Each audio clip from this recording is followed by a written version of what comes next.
Diriwayatkan oleh Imam Ahmad bin Hanbal dalam musnadnya bahwa ada seorang laki-laki yang bernama Nuaiman. Ini Nuaiman, di kehidupan Rasul sallallahu alaihi wasallam ada orang yang seperti itu gitu. Orang yang sering minum minuman keras. Rasul sallallahu alaihi wasallam marah, murka. Rasulullah kalau yang berhubungan dengan Rasulullah tidak marah. Tapi kalau sudah berhubungan dengan agama, Rasul sallallahu alaihi wasallam adalah orang yang paling marah, orang yang paling istiqomah dalam kebenaran. Maka Rasulullah panggil Nuaiman, apa yang kau lakukan? Dia katakan, aku minum minuman keras ya Rasulullah. Rasulullah cambuk dia. Kemudian dia bertobat kepada Allah. Kemudian ketahuan lagi minum. Kemudian dicambuk lagi oleh Rasulullah SAW, sehingga sebagian sahabat memukul dia dengan pukulan yang banyak. Sehingga apa yang berlaku? Sebagian sahabat mengatakan, la'natullahi ala Nuaiman. Semoga Allah melaknat Nuaiman. Dia mempermainkan Rasulullah. Dia bilang sudah mau taubat tapi minum lagi. Dia bilang sudah mau taubat tapi minum lagi. Maka Rasulullah SAW mengatakan, la tal'anuh fa innahu yuhibbullaha wa rasulah. Kata Rasulullah, jangan kamu laknat Nuaiman, karena dia itu cinta sama Allah, cinta sama Rasulnya. Dalam riwayat dia dicintai Allah dan dicintai oleh Rasulnya Muhammad sallallahu alaihi wasallam. Ibn Majah menceritakan bahwa Nuaiman ini pernah suatu waktu diajak oleh Sayyidina Abu Bakar pergi ke negeri Syam. Negeri Syam itu di mana? Seperti yang diceritakan tadi, antara daerah Suriah, Lebanon, Yordania, kemudian Palestina. Daerah seperti itu. Umumnya orang Quraisy pada masa itu, mereka memiliki rihlah berdagang, membeli dagangan ke Syam, kemudian dijual lagi di kota Makkah. Ketika itu Rasulullah SAW didatangi Abu Bakar. Sayyidina Abu Bakar mengatakan kepada Rasulullah, ya Rasulullah, saya mau izin ya Rasulullah. Mau apa? Saya mau ajak dua sahabat kamu ini ikut berdagang ya Rasulullah. Siapa kata Rasul? Nuaiman. Kata Rasulullah SAW, Nuaiman kamu mau ajak? Mau ngapain? Biar seru-seruan aja ya Rasulullah. Kata Rasulullah, ya sudah, saya izinkan kamu bawa Nuaiman. Ketika itu Sayyidina Abu Bakar membawa Nuaiman sama satu sahabat namanya Suwaibid ibn Harmalah. Siapa namanya? Suwaibid ibn Harmalah. Ini sahabat Rasulullah SAW yang memiliki sifat yang berbeda-beda. Kalau Nuaiman ini aneh. Pernah Rasulullah SAW dibawain makanan banyak, dikasih Rasulullah, dikasih sahabat semua. Semuanya sudah makan, tiba-tiba si Nuaiman ini, sahabat Nabi Nuaiman mengatakan kepada Rasulullah, ya Rasulullah, ini yang penjualnya, tolong kau yang bayar ya Rasulullah. Makanan udah habis.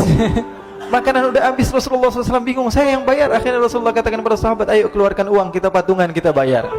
Rasulullah aja dimainin, apalagi kita orang.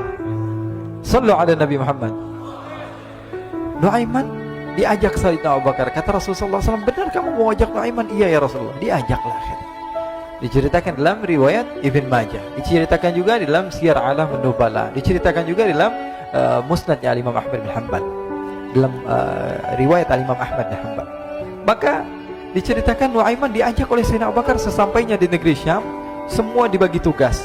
Fulan bin Fulan kerjaannya ini, Fulan bin Fulan kerjaannya ini, semua memiliki kerjaan. Nuaiman tanya, wahai Abu Bakar, kerjaannya saya apa wahai Abu Bakar? Kata Sayyidina Abu Bakar, kamu mau ngapain terserah kamu wahai Nuaiman. Yang penting kamu ikut saya kan. Kemudian satu di antara mereka namanya Suwaibid ibn Harmalah. Ditanya oleh Sayyidina Abu Bakar, wahai Suwaibid, kamu mau kerjaan apa? Kata Suwaibid, terserah kamu wahai Abu Bakar. Kata Sayyidina Abu Bakar, kamu menjaga makanan, karena saya tahu kamu ini adalah orang yang senantiasa menjaga amanah. Suwaibid ini kalau disuruh maju dia maju, disuruh mundur dia mundur, disuruh ke kanan dia ke kanan, disuruh ke kiri dia ke kiri. Orang yang ikut aja. Kalau Nuaiman beda, disuruh maju dia ke belakang, kasih sen kanan ke kiri belok. Nuaiman itu orang yang berbeda. Maka Suwaibid mendapatkan tugas, semua mendapatkan tugas kecuali Nuaiman. Sehingga ikhwani, apa yang berlaku, apa yang terjadi? Sayyidina Abu Bakar pergi sibuk dengan kesibukannya, sehingga datanglah waktu siang. Nuaiman sudah lapar. Nuaiman cari makanan. Dia nggak punya uang, diajak Sayyidina Abu Bakar tapi tidak diberikan uang. Sehingga dia cari-cari makanan. Dia tahu Suwaibid yang jaga makanan. Dikatakan, wahai Suwaibid, saya mau makan, berikan kepada saya satu roti saja. Yang terpenting apa? Saya makan sekarang, saya sudah lapar. Kata Suwaibid, ya Allah Nuaiman, kita tunggu Abu Bakar saja sehingga dia datang, karena ini amanat. Amanat dari Abu Bakar, saya tidak boleh berikan kepada siapapun kecuali atas izin Abu Bakar. Kata Nuaiman, kasih saya makanan, kalau tidak saya bikin masalah sama kamu. Merah wajahnya Suwaibid, karena dia tahu, jangankan saya, Rasulullah aja dimainin. Bingung, apa yang harus saya lakukan? Akhirnya Nuaiman bilang, gampangannya aja, kata Nuaiman, kamu kasih saya makanan, atau kalau tidak saya bikin masalah sama kamu. Bingung Suhaib pikir panjang. Setelah itu dia katakan, ya sudah Nuaiman, saya tetap mau jaga amanah Abu Bakar, karena saya takut ini adalah perintahnya Allah, perintahnya Rasulullah SAW, dan perintah daripada Abu Bakar, sahabatnya Nabi. Kata Nuaiman, kalau memang begitu kamu maunya, ya sudah, berarti kamu ngajakin berantem sama saya. Nuaiman pergi ke pasar. Dia cari-cari tempat penjualan hamba sahaya. Dia lihat-lihat beberapa hamba sahaya. Ini berapa harganya? Ini katanya 10 qalanis. Ini berapa? Ini harganya, hitungan orang zaman dahulu, kita sih hitung seperti dirham, berapa ratus dirham gitu, 200 dirham. Yang ini berapa? 300 dirham. Yang ini berapa harga hamba sahaya? 300 dirham. Harganya antara 300, 200 sampai 100. Kemudian Nuaiman mengatakan kepada penjual hamba sahaya tersebut, saya punya juga hamba sahaya, tapi saya jual cuma 20 dirham saja, murah. Katanya, apa benar ada hamba saya harganya segitu? Iya, karena dia punya aib, ada kekurangan. Apa? Nanti kalau kalian tangkap, dia bakalan teriak, saya ini bukan hamba sahaya tapi orang merdeka. Akhirnya semua orang berkumpul mau beli. Ini Nuaiman sama Nuaiman diajak ke Suhaib bin Harmalah tadi.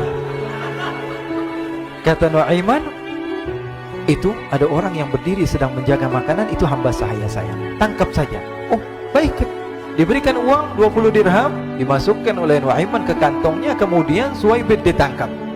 Ketika ditangkap, Suhaib teriak, saya bukan hamba saya orang merdeka. Maka orang-orang tersebut mengatakan, saya sudah tahu kekurangan kamu. Ini memang kekurangan kamu, memang kamu, tapi saya tidak perlu dengan bacot kamu, yang penting kerjanya kamu gitu. Ya kan hamba saya untuk apa? Untuk kerja. Mau dia ngomong apa, mau ngomel, terserah, yang penting dia mau kerja. Akhirnya ditangkaplah Suhaib dan dijual di pasar. Nuaiman punya uang banyak ini. Dia beli makanan, dia beli minuman, dia beli hadiah buat Rasulullah. Dia beli macam-macam di negeri Syam ini. Waktu itu adalah superpower, adidaya Romawi. Pada masa itu semua barang mahal, tapi Nuaiman banyak uangnya. Dia belanja ini, belanja itu, sehingga Sayyidina Abu Bakar pun pulang. Ketika Sayyidina Abu Bakar pulang, Sayyidina Abu Bakar cari, mana ini Suhaib? Kita semua sudah lapar. Kata Nuaiman dengan mudahnya dia mengatakan, sudah saya jual wahai Abu Bakar. Maka Sayyidina Abu Bakar bertanya, apa yang kau lakukan wahai Nuaiman? Diceritakan oleh Nuaiman dengan jujur.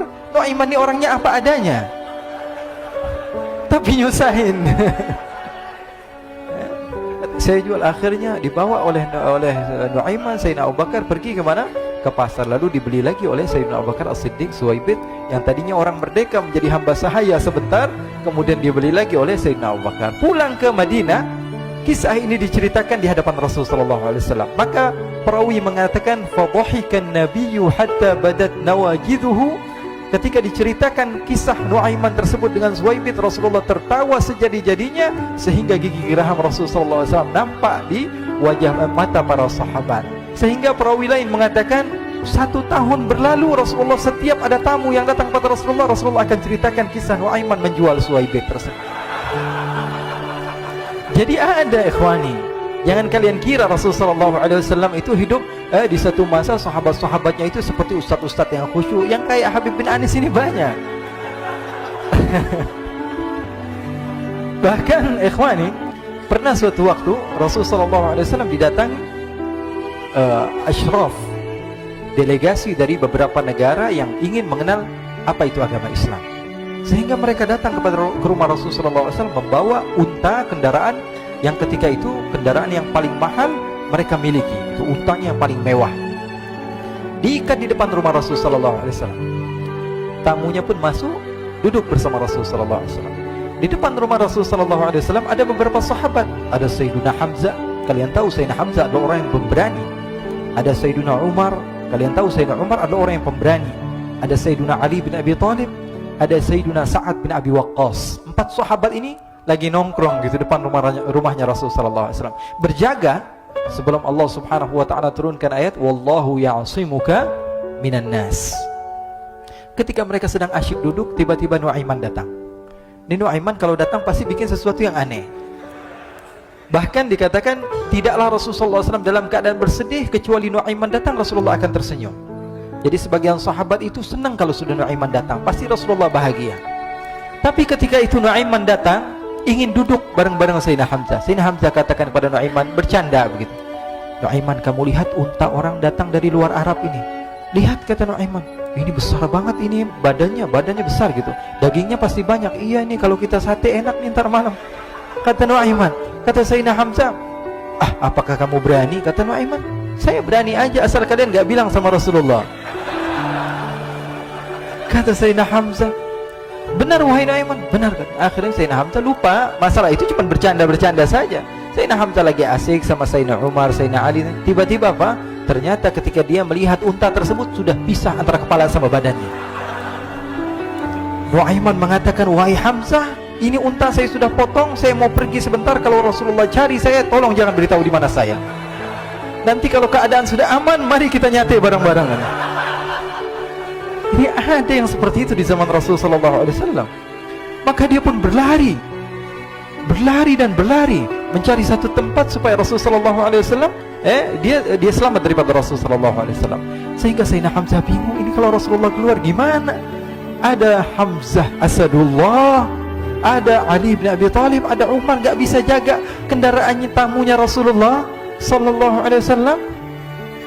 Akhirnya benar apa yang terjadi, ikhwani. Rasulullah SAW tamunya mau pulang. Ketika dia buka pintu tamu melihat apa? Untanya sudah begitu. Mereka teriak, wa naqatah, unta kami wahai Muhammad. Baru mau kenal Islam, unta kami, kendaraan kami sudah dibuang. Rasulullah SAW lihat Sayyidina Hamzah, lihat Sayyidina Ali. Mereka gak bisa ngomong, mereka hanya bilang apa? Nuaiman ya Rasulullah. Rasulullah perintahkan Sayyidina Umar, wahai Umar, sekarang kamu ambil uang, kemudian kamu gantikan, kemudian kamu berikan 2 kali lipat daripada harta unta ini, sehingga apa? Agama Islam tidak didengar dengan sesuatu yang tidak baik di luar sana. Akhirnya diberikan harta, diberikan unta yang baru dan diberikan harta yang lebih untuk orang tersebut, sehingga orang tersebut tidak menjelek-jelekan agama Islam. Kata Rasulullah SAW, dan sekarang waktunya kita balas dendam sama Nuaiman. Nuaiman ternyata berlari tempat yang jauh sampai hampir keluar dari kota Madinah. Dia dapatkan seorang sahabat Nabi yang hadir juga dalam peperangan Badar, namanya Al-Miqdad bin Al-Aswad. Siapa namanya? Al-Miqdad bin Al-Aswad ketika itu sedang menggali sumur. Ketika sedang menggali sumur, Nuaiman datang. Nuaiman katakan kepada Miqdad, wahai Miqdad, wahai sahabat Rasul, kamu orang yang hadir dalam peperangan Badar, kamu adalah orang yang hebat. Dipuji-puji sama Nuaiman. Ada maunya ini. Akhirnya dia bilang, wahai Miqdad, tolong saya. Kenapa wahai Nuaiman? Kamu ini kekasihnya Rasulullah, orang yang disayang sama Rasulullah. Kenapa? Saya ini sedang dikejar-kejar orang jahat.